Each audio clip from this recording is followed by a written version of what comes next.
And all of these different products aimed at different parts of the mobile market, but there's a narrative between all of this, right? Yeah, I think so. Let's start with what Motorola's doing. I mean, people have been fascinated by that Google purchase of Motorola for $12.5 billion. What ultimately would they be doing with it? Some said, oh, they want it for the patents. The biggest story till now has been how they have been cutting a lot of jobs there.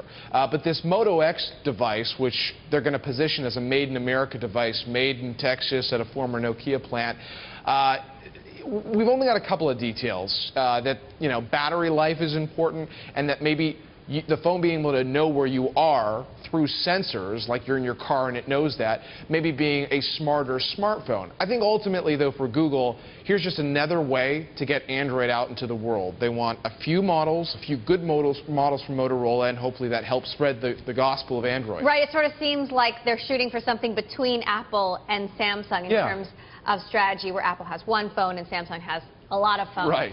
Product number 2, of course, is the iPod Touch. So, yeah, Apple last year had already come out with 5th generation versions of the iPod Touch with 32 gigs and 64 gigs. So this is the 16 gig version, and it comes at a lower price point, $229.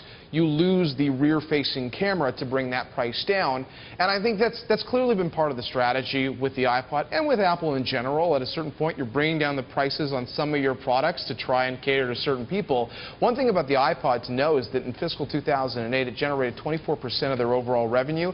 Last year, it was 3.5%.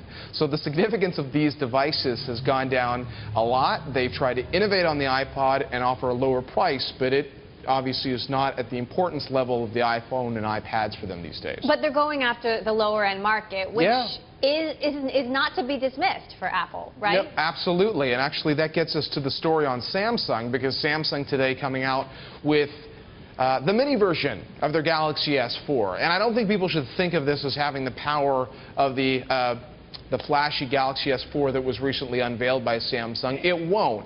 We don't know much about pricing, but you know, less power means a lower price. The size is a little bit different, 4.3 inches versus 5 inches for the other device. And Samsung, to your earlier point, they want a lot of devices on the market at the same time as you've got lower prices, so that you can, you know, keep others on their toes, including Apple, which obviously has been a lot of talk about whether they would come out with a lower priced iPhone.